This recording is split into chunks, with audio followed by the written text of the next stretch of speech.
is One Eye on the Horizon, a podcast specifically for people who have suffered sight loss in one eye.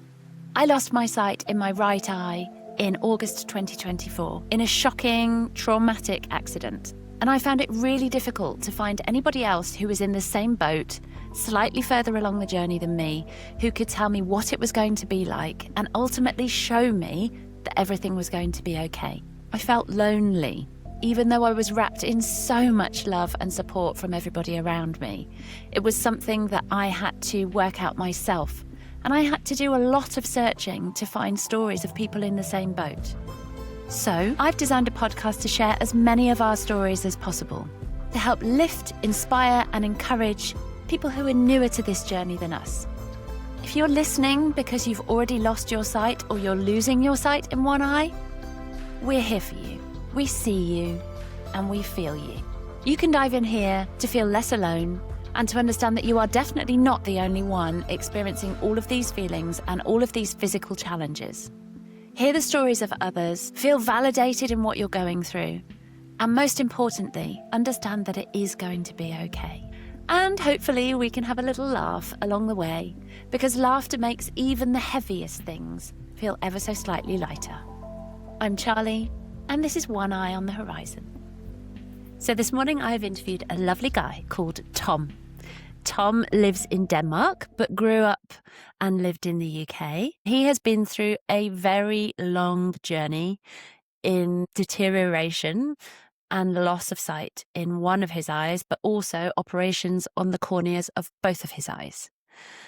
This is a fascinating interview, which gives us lots and lots of insight into what it's like to work with the health system and doctors through that very long journey from when you're 17 right through to where he is now. And I was personally fascinated by all of the slightly more scientific insight that he could give and the really logical reasons for why things happen in the way that they do when we lose an eye. He's a fascinating chap. I think you're going to love this interview. So let's dive in.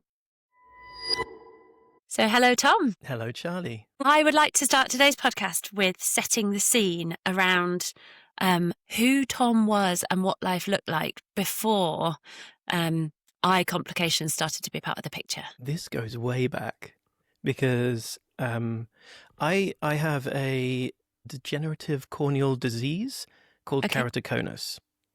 And nobody knows why this starts, but it kind of appears usually late teens, especially in males. And so when I was 17, I don't really remember that much of what was before 17. But I remember I was active, I used to skate lots, I was always out of the house and extremely confident. And then all of a sudden my vision started to go a bit blurry.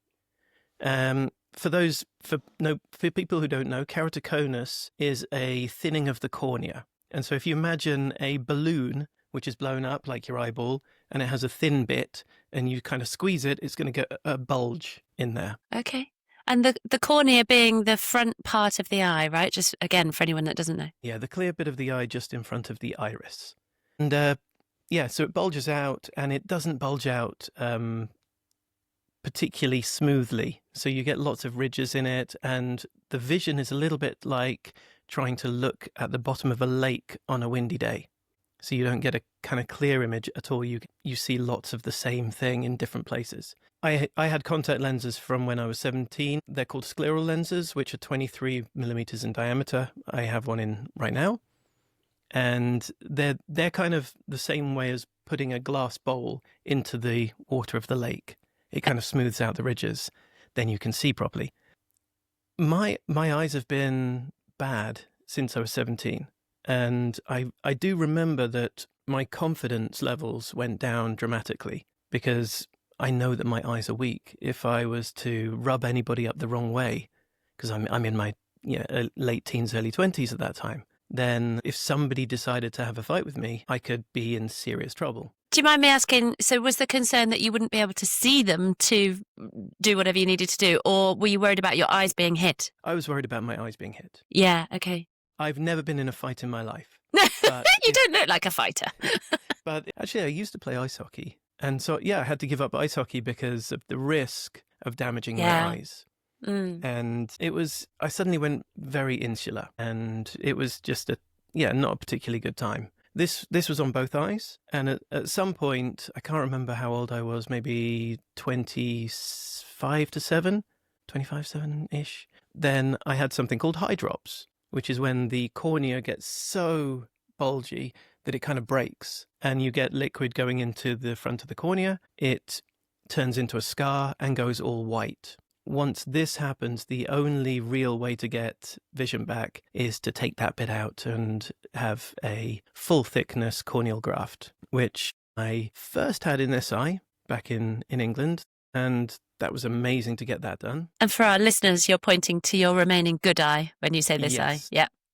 Yeah. A corneal graft is never a completely final solution because they don't have the technology to make it completely spherical. So you always have to have some kind of correction afterwards, glasses, or in my case, I have to have a very special contact lens, which is this scleral lens to help smooth out the front. With that, I get 20/20 vision out of this eye, and I've had relatively few problems. Then I had exactly the same thing happen in this eye a few years later, and had another corneal transplant, this time in Denmark. And it wasn't so successful. I still had very good vision from it, but it's always been a bit of an annoyance. Could I just ask, so when you said this time in Denmark, does that mean the first one was in England? The first one was in England. Fantastic. So you grew up surgeon. in England? I did. I grew up in the south of England, Winchester. Very lovely. My transplant was in Southampton by an extremely competent surgeon called David Anderson. It's funny how we remember these names, isn't it? And then, so your second one, we've fast forward, we're in Denmark, you've had a second one. And what happened beyond that? That one was kind of okay for a few years. Throughout that entire period of time, I've had a few problems where I've had to wear an eye patch at some point or another in both eyes. Mm-hmm. Ever since, about 2019 probably. Earlier than that, 2009. Okay. So a couple of years in this eye, a couple of years in this eye, whilst corneal grafts are healing and whilst I'm getting back. I'm a designer by trade, which is a lot of computer screen viewing and a lot of trying to view things in 3D, which is difficult with one eye. Yes, it is. Yeah. And I was extremely active before the final thing that happened, which caused the loss of this eye. I was going to the Friday night skate pretty much every week. I was still doing roller hockey and ice hockey. I was kite surfing. I was out mountain biking, very, very active. I'm also, as you can see kind of in the background, I'm an inventor, mechanical engineer. I tinker and make things. Amazing. So I'm constantly doing stuff like that. Let's get on to then the story of the final thing that you just referenced. What has left you in the position you're in today? Okay, so with a corneal transplant, it is a tissue transplant. So there is always a risk of tissue rejection. And I've had a couple of scares where it started to not feel right. And this has happened in both eyes, where it gets red, painful. Yeah, and the things that you look out for a corneal rejection, it's an acronym RSVP, which stands for redness, sensitivity to light, vision differences, and pain. And it kind of tends to feel a bit hot as well. So if that happens, then it's straight to hospital to get special eye drops put in for a few weeks.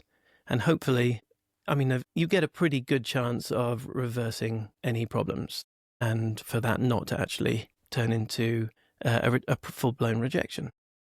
Because I guess that's inflammation based, right? Everything you've said in RSVP is your eye just getting inflamed. So I'm assuming that if they can reduce that inflammation, it reduces the chance of kick out. Yeah, I'm pretty sure they're steroid drops. So it's anti-inflammatories. And then, anything which can trigger an inflammation can possibly trigger a rejection. So getting something in your eye, being extra tired, or excessive screen use, which unfortunately for me, coming up to 4 years ago, I was a little bit forced by my work to do extra work at my computer. And if in hindsight, I should have said no, but I'm a little bit of a pleaser. So I said yes, got it done. But it meant doing extremely long days for 2 to 3 days in a row. And when that finished, I noticed that this eye was beginning to get very painful, red, and all of the signs of a potential rejection. So I went to hospital. And initially, they started to treat me for the rejection, and it didn't go particularly well. It went away and then came back when I started to reduce the medication. Then one of the doctors had a look and diagnosed me with Acanthamoeba keratitis, which is an amoeba infection. This amoeba lives in soil, water, it's everywhere, which is why they suggest do not shower or swim in your contact lenses. Don't wash your contact lenses in water because you have the potential for this amoeba. And I was told by the doctor at that meeting that they have to start me on this medication immediately in order to get rid of it. It's a very, very difficult infection to both diagnose but also to get rid of. And I need to be taking these drops on the hour, every hour, and I'm going to hate her because it will hurt. That's basically what I was told. It will hurt. You'll hate me. And she was right. It hurt. It hurt so much. The following 3 months after starting this medication, I was taking it on the hour, every hour for about 2 weeks. And the pain was so severe that I had to sleep in a separate bedroom because I was screaming into my pillow. Ouch. Every time I put these in with the pain. And as soon as I started putting them in, my eye would flared up red and it felt like it got so much worse. The pain was so severe that I began to appreciate the people who are in chronic pain and their wish to look into euthanasia. Because I felt like if this pain was to continue, then I can see why they would do that. Luckily, I knew that when I stopped taking the drops, it's likely to go down. But it's funny how these things give you a small glimpse into other people's struggles that you just wouldn't consider otherwise, would you? Because you don't know. And then all of a sudden something happens and you're like, gosh, now I have a whole new perspective on what people that have to deal with this might feel. Yeah, because if you have no idea of how anybody feels, then how are you to know? Yeah.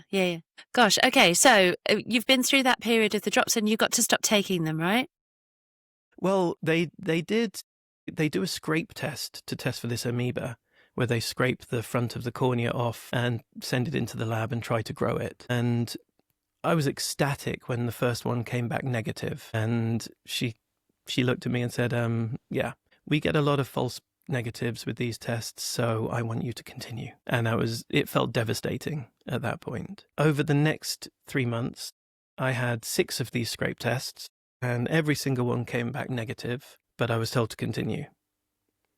During that time, my iris stopped working. So it just got really big and wouldn't move at all. The doctor took me to one side and said, you can see that your iris isn't doing anything anymore. It's because it's gone into fibrosis. It more than likely is chronic. But we knew this would happen, so don't worry. But I was definitely not told that would happen. 2 weeks later, we look at the scans of my eye and see that my lens on the inside, which is the thing that people get cataracts in, that looked very fibrous. And I was told, you are beginning to get cataracts in that your lens. Don't worry, we knew this would happen, don't worry. Again, I was not told of any of the side effects of the medication. And then, after 2 or 3 months, I got a new doctor come in. He looked at my whole story. He looked worried, came into the room and said, Tom, I don't think that you've ever had amoeba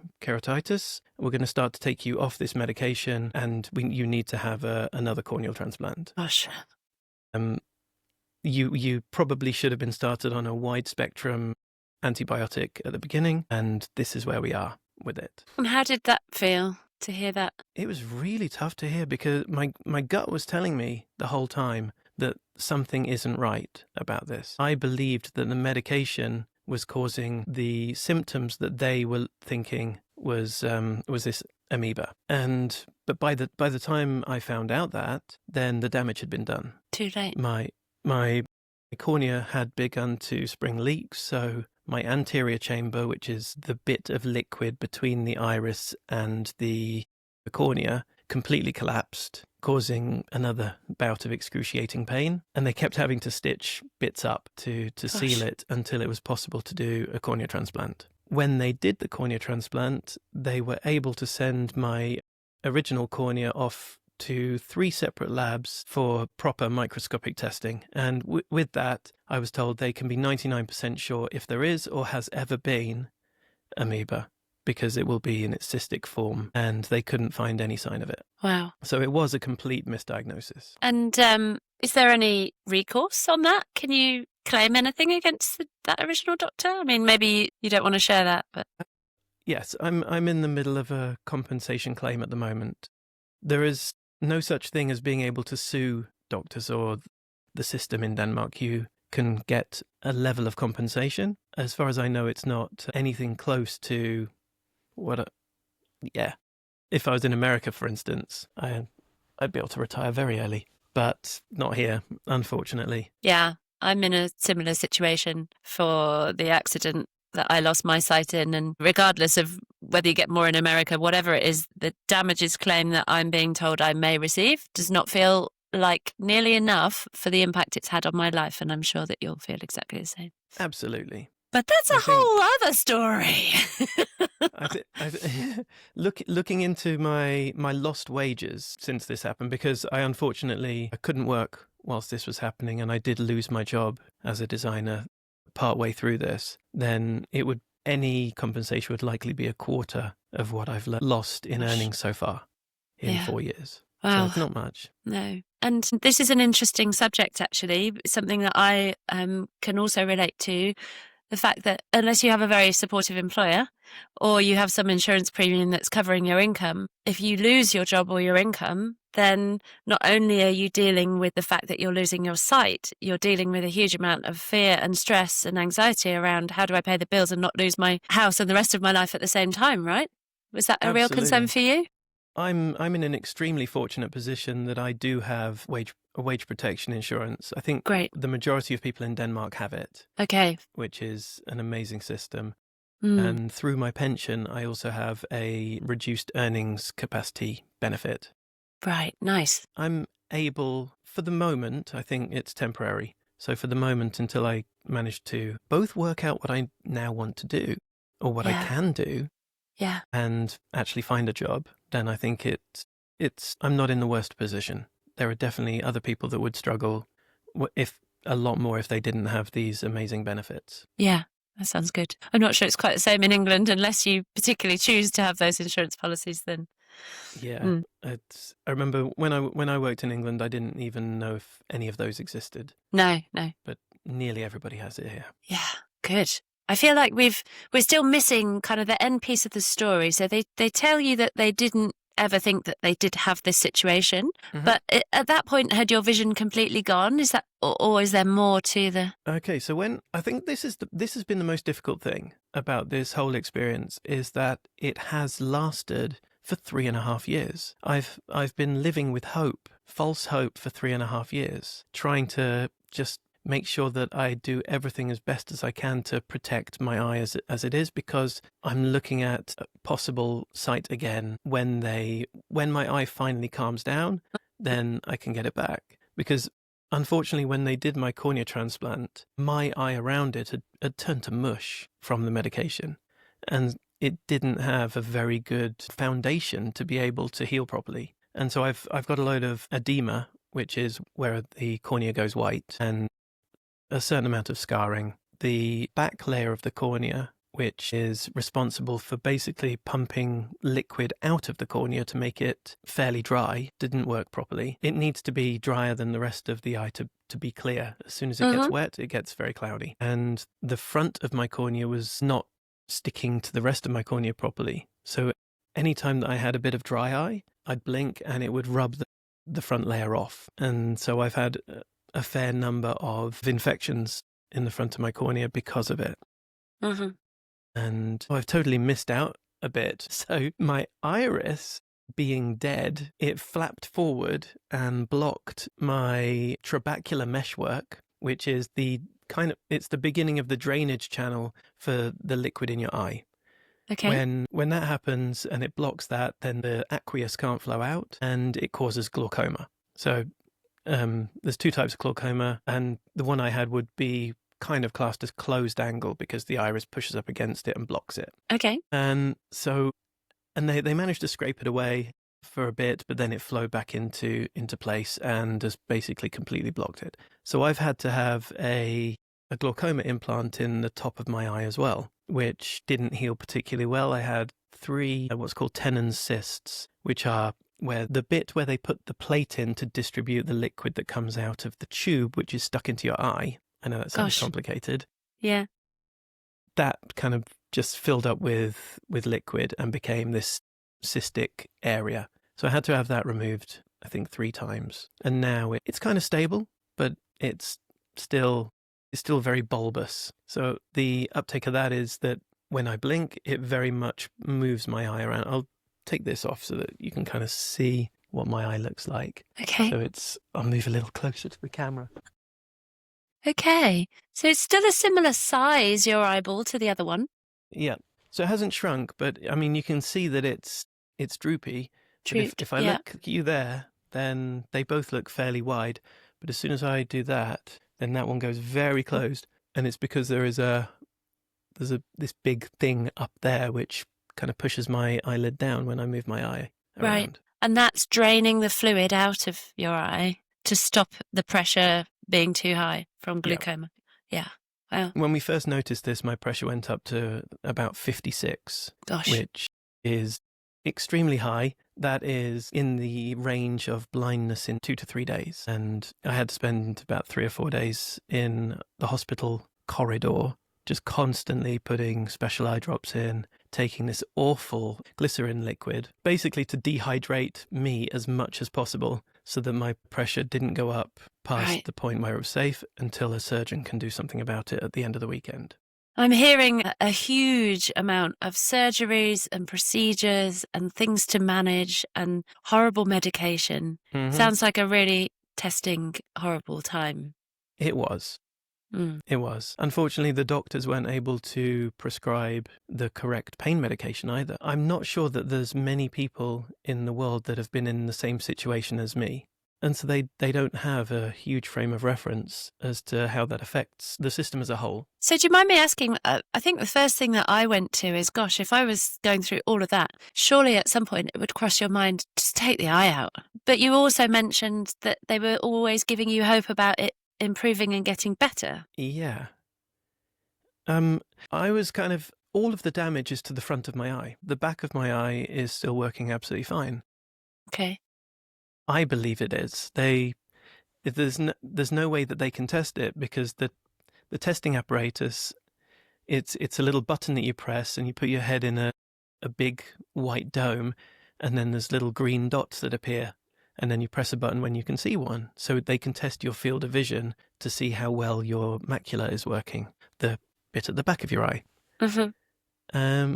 But when I've got such a cloudy cornea, I can't see any of those anyway. Right. So they don't have the ability to test whether all of that is working at the back. But the main reason I wear an eye patch is because I do still have light and movement vision. So if I take this off, I can see that I have lights up there. I can see my hand moving in front of my face. Can't count my fingers, but I can see that I have a bit of vision out to the side where I know that my cornea is a little clearer.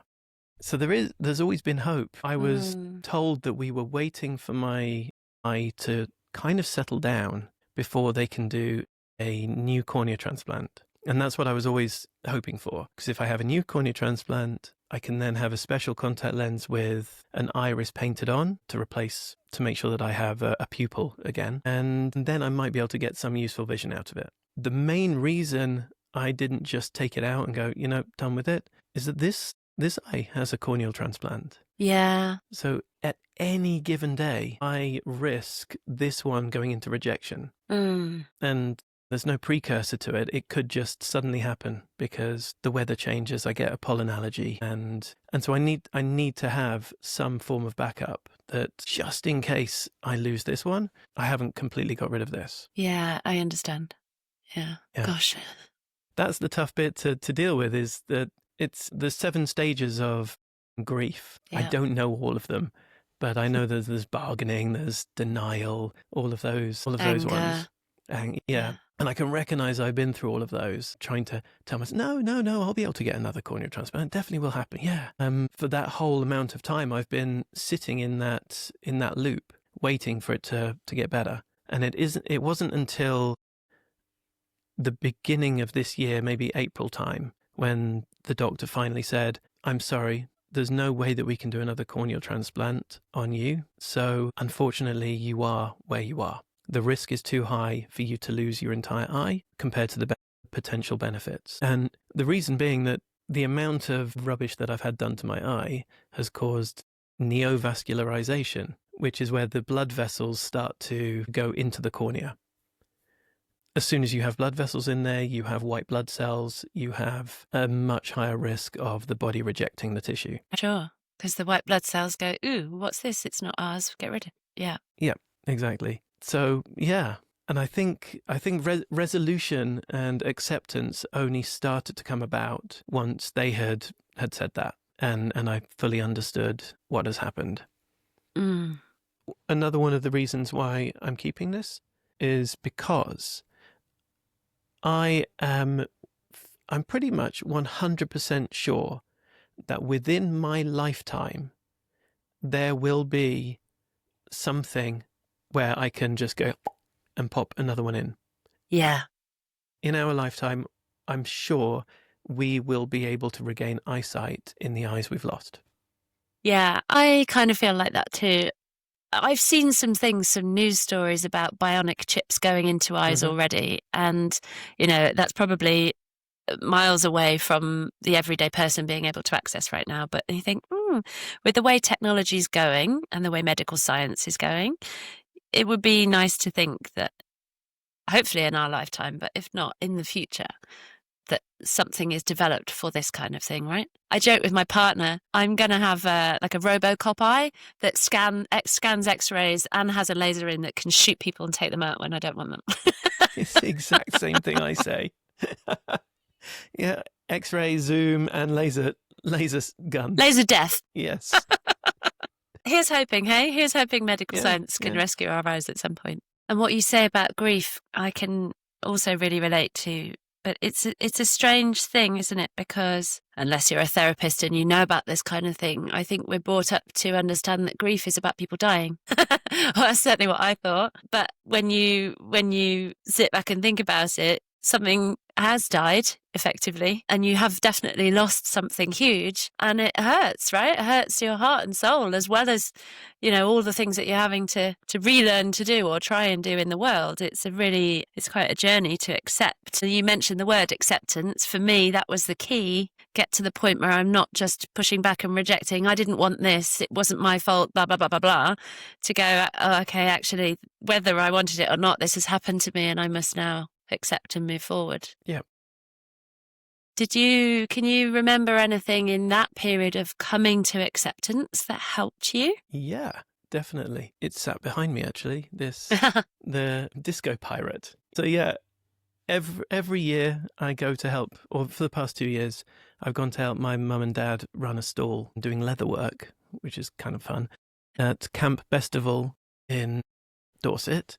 Cool. And this year, I kind of decided that, if I'm going to wear an eye patch, I may as well do it properly. Let's wear it with pride. Let's do a disco ball eye patch. I used to be a DJ, and I've been doing a little bit at home. I do it online sometimes. And so I decided to make, in my workshop here, a little DJ desk that fits on with a rucksack, with a couple of speakers, and I kind of illegally in festival terms, decided to put this on and wander around the festival site in between the tents, creating my own DJ dance floor.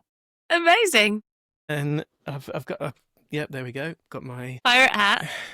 Got my pirate hat, and I've got my disco pirate speaker box, and this is the mixer that I have strapped to the front of me, and I can just wander around and play. This is incredible. So for people who aren't watching this on YouTube and not watching the video, I'd like to describe this. So Tom is wearing an eye patch, which is silver glitter ball, like a disco ball. He is also wearing a pirate's hat with the same silver glitter ball trim all the way around, which is incredible. And he's just showed us the mixing desk, which is a small kind of handheld mixing desk. And I also have my disco pirate jacket, complete with... With Disco Pirate written on the back, so beautiful, Yes. shiny silver disco ball jacket too. Amazing. And so you're literally walking around with a backpack with speakers on, a mixing desk in front of you, and you're vibing with anyone in the festival who will listen and dance with you between the main performances. Did the festival tell you off for this, or did you just... No. But, Amazing. yeah, I don't condone doing it, but it was... Yeah, I didn't get accosted by anybody, but I didn't do it that much, and I wasn't that loud. I think if my system was loud enough to impact some of the other things going on, Sure, then it would have done. But there's a lot of funny things that go on at a festival, so I don't think, they may have thought I was supposed to be there. But the important thing was that my confidence level shot through the absolute roof. By the end of the weekend, I was just dancing in the tents with this stuff on, and people had recognized me from out in the field. Disco Pirate, dude! wow. And it just felt awesome. And it kind of just reminded me that this is where I've come to with my acceptance. And this philosophy comes from improv comedy, which I also do and teach, actually. But it's what is the new reality. And when you're doing improv, you have to say yes and some people come to you with some weird suggestions, but that becomes your new reality. You're in this world. This is your new thing. You've got to deal with it. Somebody might suggest that you are a pig farmer. So right now, my new reality is I am a pig farmer. My new reality is that I've only got useful vision in one eye. I got to deal with it. I've got to do the best I can with what I have now. I can't complain. Well, I can complain, but it doesn't do me any good. What does me good is seeing what can I do? How can I be happy with what I have? Yes. And that's been the key to me. Yeah, and for me, so at the point where I got to that acceptance piece, it's like, right, okay, if this is where I am, how do I make my life back into a shape that isn't just filled with sorrow? Because it was for some months after I lost my eye. But when you can get to the point where you go, okay, what can I do now then? It's not the end of the world. It's a big hump to get over and a big thing to accept, but it's not the end of the world. As one-eyed folk can do lots of things still. It's about working out what those things are and how we can do them in a way that we feel comfortable and safe still. And also what we get extra benefits from it as well. Okay, tell me about some of them. Well, just the fact that ever since I've been wearing an eye patch, I, for some reason, seem more approachable to people. So I get kids coming up to me, you're a pirate. Why have you got a pirate patch on? And I think anybody who wears an eye patch probably has that. Yeah, sure. Also, any time that I go for a job interview or meet people anywhere, especially job interview, because, that the guy with the patch, it's an easily rememberable thing. And so, I mean, it might not make up for not having an eye, but there's certain things which having something like this can, if you concentrate on it, it can actually make it a little bit better than it was. And it's finding the glimmers. This is what I've been kind of teaching myself. Finding those bits that are more positive or just positive full stop, and taking hold of them, focusing on them and building around that feeling rather than focusing on the sorrow and the what you don't have anymore. Because as you said earlier, what you don't have, by focusing on it's not going to change. It doesn't bring sight back, unfortunately. I think you've got to go through that sorrow in order to come out the other side. Yeah. Otherwise I think it just ends up being stored in the pit of your stomach forever, and one day may turn into resentment. Yeah. Yeah. There's a whole lot of processing to be done. I mean, if we imagine that this podcast is going out to somebody listening who's just lost their eye, I think what you've just said is so important, that it's completely natural to feel all of that pain and sorrow, and you're right to not turn away from it and ignore it and bury it, because that comes out later down the line.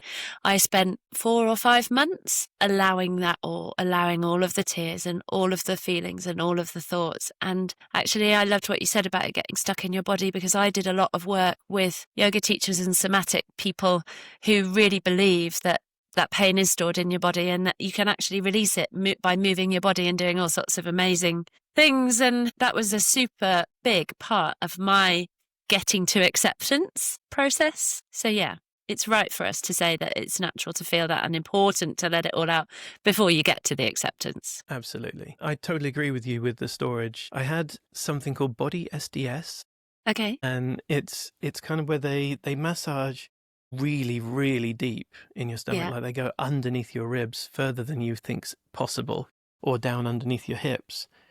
And whenever they pressed in a particular area, I'd feel a certain emotion. Yeah. And it's almost like you have this emotion, you're like, let's say anxiety, and then you store it down here. But there's a reason for the anxiety. When they pressed those particular areas, I could feel the anxiety, but there was no reason for it. And I felt it flow out rather than in. So there's a lot of stuff there that we don't really know how it works, but it does work. I had a really similar bodywork treatment. I've had it a few times now, where the basic premise of it is that a lot of the times, especially as women, but not only as women, that there's kind of this good girl culture when you grow up, that good girls don't lose their shit. They don't scream and cry. We swallow it down. Just be a good girl. Be well behaved. And that a lot of it is swallowed down in sound. And so when I was pressed in the way that you've just described, the screaming and the kind of guttural noises that wanted to come out of my body, it was almost uncontrollable. That bit like you saying, I felt the anxiety and it flowed out, was all the shit I've swallowed down over the years. It was quite fascinating. But yeah, again, that's probably a whole different podcast. I'd like to pull us back round to you being at the festival and being in a dance tent, because one of the things that I've had to get over, kind of push through a lot of fear to be able to do, is be in crowded situations when I can't see on one side. And a festival tent is like the archetypal example of a big crowded situation, right? And it's dark and chaotic. Tell me about how you've got comfortable with being in that position. I'm not sure I have. Okay. But the excitement and the fun kind of outweighs that. Yeah. One of and I know exactly what you mean by being, I get so overwhelmed when there's a lot of people around. The worst I get it is on a Friday evening every week. Everybody with kids in the village goes to the shop to get Friday candy.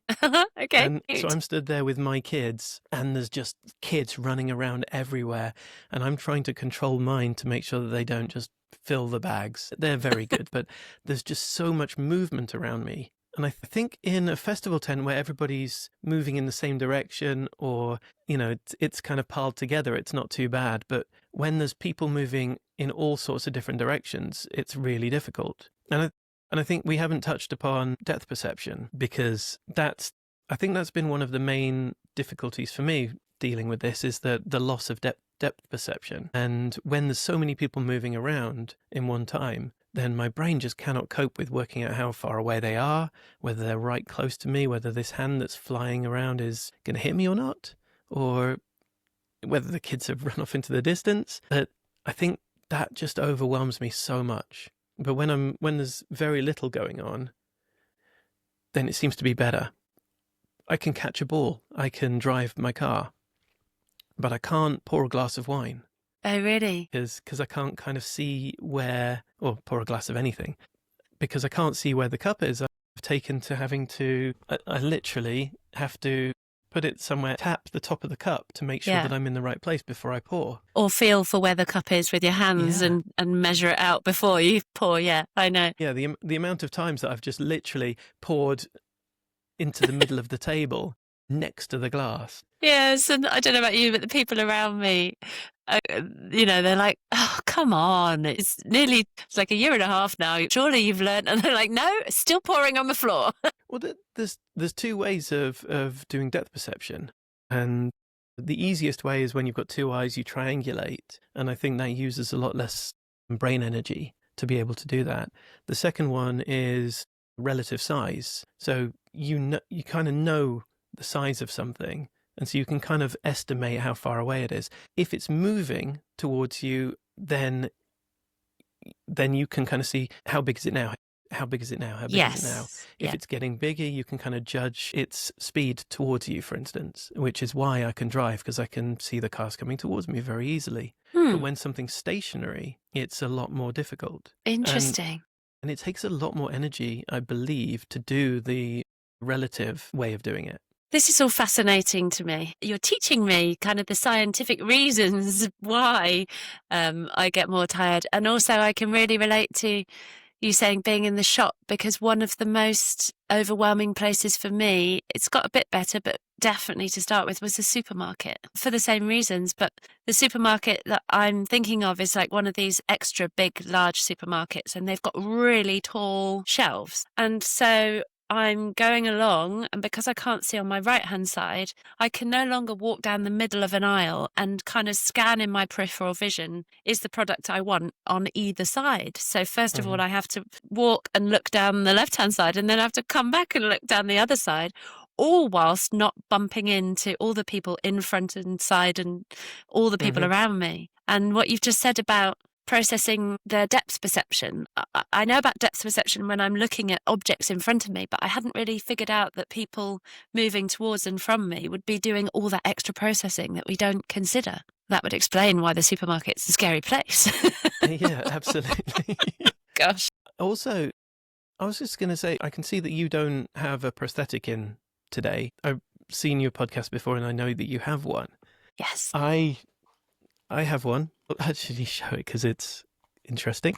So yeah, this is my prosthetic shell. Okay, so that's the same that I have. I have a scleral shell as well. So you would wear that instead of your patch to stop the vision completely, is that right? That was the idea. Right. That was the idea. I have to say, when I first put it on, I left the hospital and I walked down the road. I've been wearing my eye patch for 2 to 3 years now by that point, and I felt naked walking down the road. I felt so uncomfortable. Yeah. And I couldn't explain it. This has become an identity now, and I quite like it. As soon as I walked this, I felt anonymous. And I think you've discussed it before, that if you accidentally bump into somebody, which is why I got to this because of you not being able to see the other side of the aisle, if I have this on, then there is no visible explanation. Yes. Yeah. For that. I know. And yeah, you're touching on something that I am still trying to work out, if I'm honest. So I have a beautiful scleral shell, but there's two things that kind of concern me about it. And one is I'm a photographer, and prior to my accident, I would have been taking photographs of people, and I would always encourage them to show up as themselves and embrace the beauty that is just who they are. Because lots of people actually don't like the look of their own face. And, you know, then when you have a facial difference, you realise just how beautiful you were, even though society's making you feel that you're not beautiful enough. So first of all, I'm covering up the fact that I have a facial difference, which doesn't sit great with me. But then second of all, as you've just described, other people don't know that I'm blind in that eye, because this prosthetic is amazing. And the reason I'm not wearing it today is so that people watching this can see that I'm not ashamed of my facial difference. But sometimes it is nice to not have to lead with that. So if I'm going into a situation where I don't want to have to explain straight off what's happened to my eye and the fact I was in a shocking accident and all of the trauma that comes with that explanation, it's nice to be able to fake it. But also, if I'm in the supermarket and I bump into people, when I say, oh, I can't, you know, I'm blind in this eye, they probably think, what? No, you're not. It looks normal. So it's a strange one. Whereas if you've got a patch on, it's quite obvious and people move around you.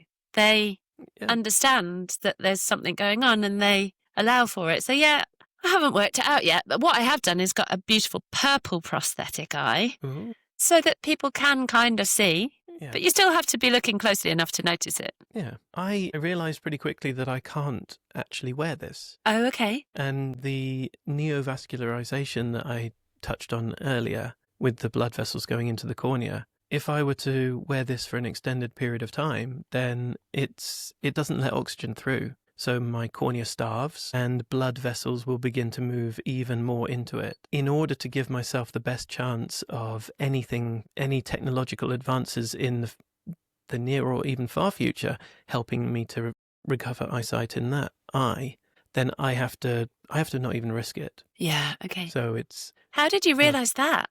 Through your own doing or a doctor telling you? I had to tell the doctor, and the doctor kind of went, oh, yeah, I suppose you're right. Yeah, I don't have experience of this, but I suppose you're right. It's just laughable, right, that we're having to tell the doctors. Yeah, that's one bit of major advice that I give to anybody going through anything like this. Question your doctors, do research, because they're people. They don't know everything. They're giving their best guess. They're trying their best to help you, but they do get it wrong. And if you trust your gut and do a lot of research into your specific ailment, then you might be able to help them along, and maybe not become damaged in any way like happened to me. Yeah, and this is something that I feel quite strongly on as well. I'm with you. My experience with the NHS in the last 14 months has been brilliant, actually. But the reason it's been brilliant is because I've gone into every appointment armed with research and information and suggestions on how I want this to go. I've had to advocate for myself a hell of a lot. And what I found is if I go with sensible information and sensible questions, it takes us to a place collectively, almost as a team, me and whichever consultant I'm with, to go, oh yeah, okay, you've just brought up something that I perhaps hadn't considered in this moment, because you're right, they're only humans, right? And then we get to talk about it, and they either go, that's not a thing because of all these credible reasons, or yes, actually that is worth considering, let's do this. Well, nearly every doctor is a specialist. For me, there was cornea specialists, so I'd go to see them, but they have a working knowledge of, let's say, glaucoma or the other parts of the eye. Of course they will, but they are not specialists in that. And so if you have a number of things going on, then you're the only person that can really add those together and think, maybe this would be an idea of a question to ask. Yeah, and I've got a really good example of that, actually. So I had to have stitches across my cornea. My eyeball was exploded, basically, and they had to stitch it back together. And the stitches were coming loose, so I'm in front of a corneal specialist who's cutting some of those stitches and making sure that I'm comfortable. But at the same time, I've got a concern over the health of my good eye. Not that something was going wrong with it at the time, but my overarching concern was, how will I know if my good eye starts to decline in health when nobody has looked at my good eye yet? Everyone had been looking at the injured eye. So my suggestion was, could somebody look at my good eye and take some baseline tests of how it performs right now, so that if in 5 years' time I come to you and say, I think my good eye's got worse, you'll have something to compare to. And they were like, oh yeah, that's a good idea. And so they booked me in for the tests, and now we've got that on file so that if something happens in future, they've got something to compare to. But the corneal specialist who was worried about taking my stitches out would absolutely not have thought about that day, because it wasn't in his specialist remit. And part of me feels let down by the fact that we have to think of these things and do these things. But also, if they're not going to think of these things and do it, my health is also my personal responsibility, as I believe you would share that. And yeah, so just kind of good advice for people is, don't be afraid to advocate for yourself, research and ask the questions, and push for things that you believe in. Yeah. You put a lot of trust in the doctors because of their position, but the realization that they are just human, and that you're not going to anger them if you question them. Yeah. In fact, I kind of, my self-worth and self-confidence got so low at some point that I felt like if I questioned, or if I said I don't believe that's true, then they'll start giving me substandard treatment. Looking back at that, it sounds ridiculous now. And somebody actually told me, a doctor friend actually told me, that the people who are a little bit more difficult to them, they get slightly better treatment because they know that they're going to be scrutinized a bit more by these people. Yeah, and interesting. When my iris went and it got scraped away, one of the questions that I asked was, what is stopping it flap back into place? Because as an engineer, I know that if there's any flow of liquid, which there is supposed to be from the back to the front, and then it goes out of the trabecular meshwork, then just like a carrier bag close to a drain, it will slowly flow and block that drain. And I was told, oh no, the pressure is the same at the front and the back, so that definitely won't happen. And I was kind of thinking, yeah, but there must be a slight pressure difference. If there's a flow, there's a slight pressure difference. But I didn't say anything at the time. And I wish that I had, because I could have prevented having all of the glaucoma treatment if I'd have just questioned. Well, horrible for you, but hopefully by you saying this to somebody else, let's wish that this falls on the ears of somebody that has the opportunity to question and research. And also, I personally would be more than happy to speak to people about how to do this, and it feels like you would too. You know, if people want to reach out to either you or I, then please do that if you're unsure as to whether a question is a valid question to ask. I'm definitely happy for that. Yeah. Yeah, I mean, this has happened, and I'd like to help anybody that I possibly can in the future. Well, I know that in my short 14-month journey since losing my eye, some people have said what they would believe to be really insignificant, quick things. But some of those things have really stuck with me and really meant a lot and changed my future actions or thinking. So my personal attitude now is say the things if you think they might be helpful. And, you know, whether people get to do something with it or not is their choice. But I'm just going to say as many things as I can in the hope that they do some good somewhere along the line. Yeah. Have you got any funny stories about things that have happened to you since having one eye? Apart from everything else that I've spoken about today, there's I suppose there's one thing that I can think of straight away is back when this happened, I was an improv comedy performer on stage in Copenhagen, and was performing one to two times a week in front of an audience. Amazing. And a paying audience. And one of the games that we played is called soap opera. And the way that soap opera works is that there is three people on stage doing a scene like you're in a soap opera. And one person has to be facing the audience and kind of giving something along the lines of, "But Barry, how will I ever live again?" to the audience. And then the other person has to be facing them. And then there's always one person pacing at the back. And of course, the idea of the game is that everybody changes positions. So as soon as the person that's looking from the side looks towards the audience, I would have to move out and look at them or go and pace in the background. Because I have no eyesight out of this side, I just face the audience, and this person is turning constantly, and I have no clue. And the scene just got very funny just simply because I couldn't do it. And the audience could see that I couldn't do it. Yeah, I heard of one the other day. So the Facebook group that I'm in, which I believe you're also in, and for anyone that's interested, I'll pop a link in the show notes. There's a brilliant Facebook group for people with one eye. And somebody asked a question in there, what's the funniest thing you've done? And the one that made me chuckle the most was somebody went into a cinema and sat on someone's lap because they didn't see them. I haven't done anything quite that silly yet, but... Me neither. That's a good one. So one of the last questions that I like to close with is, obviously these experiences take a lot away from us, but once we're through and have accepted and are building new life, we can reflect on what they may have also given us. Can you think of anything that this experience has taught or given you? I think it's given me the ability to accept where I am, my current place in the world, and to accept also that I can't do everything. Because I used to try. I literally tried to do everything, and I have to slow down.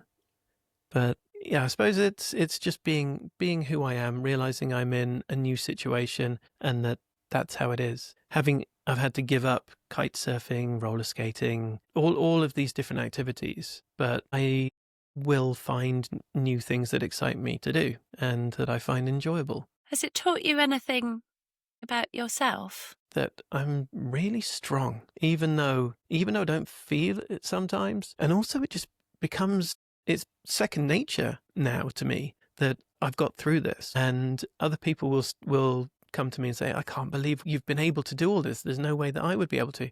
And it kind of makes me realize how much I have been through and how much stronger it has made me and how much more resilient it's made me to change and to everything that goes on in the world. Yeah. There's kind of this beautiful low-level knowing that if you can get through that, you can pretty much get through anything, right? Yep. And I certainly didn't have that low-level confidence prior to losing my eye. If someone would have said, "This is going to happen to you, how do you think you would react?" I would have had a very different imagination about how I would have handled it. And now I'm like, maybe I am quite strong after all. Yeah. One other thing it's taught me is to respect my boundaries a lot more. because I've always let people push past my boundaries, always done extra for people if they ask, because I don't want to upset them. And just doing that was the catalyst for this particular thing happening. And so in places like my work in the future, and when friends ask me things, or when anything comes my way, I have the right to say no. And I have the right to say no, and people won't hate me for it. It'll be okay. They'll ask, and I'll say no, and I'll go, okay, we'll ask somebody else. And that's it. The power of that is incredible, right? I'm a overgiver as well. And what I like to keep in mind is no is a full sentence. Because I would always be like, no, but blah, blah, blah, blah, blah. But actually, just no. Like we feel like we have to come up with an explanation as to why we can't do this. I know, right? But it's ridiculous. Looking back at it, it's ridiculous. We can just say, no, I don't want to. That's it. Yeah.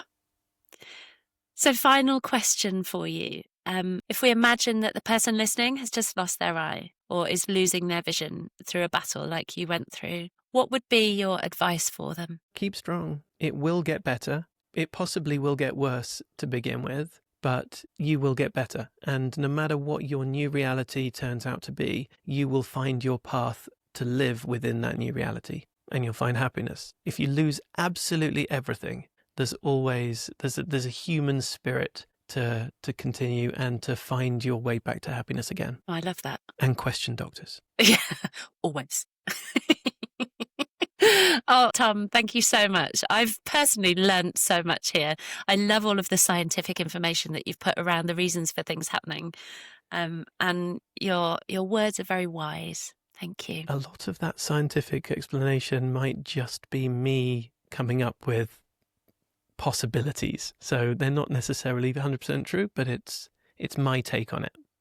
Well, I love the logical approach. I love the way that you're helping me visualize what's going on anyway. So yeah, we should put a disclaimer in. These are not scientific facts. Thank you so much, Tom. Thank you. It's been a pleasure talking with you. Wow. What an interview, hey? I feel like I learned so much talking to Tom. So many brilliant logical reasons for how our mind and our eyes and body are working. And also that came with just such a warmth about the journey that he's been on and what it's like for other people. I felt a real depth of empathy, and I found it really inspiring how once he got to the point of acceptance, has done things in his life to turn this into a positive shape for him. Another shining light showing us that there is indeed life after losing one eye. We touched on the importance of advocating for yourself and researching for yourself and taking responsibility for your own health and mentality. And we both offered that if either of us can be any help to you as a listener in advice or questions, then please just reach out.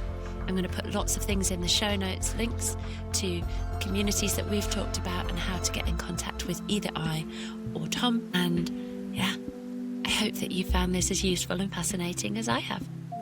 See you next time.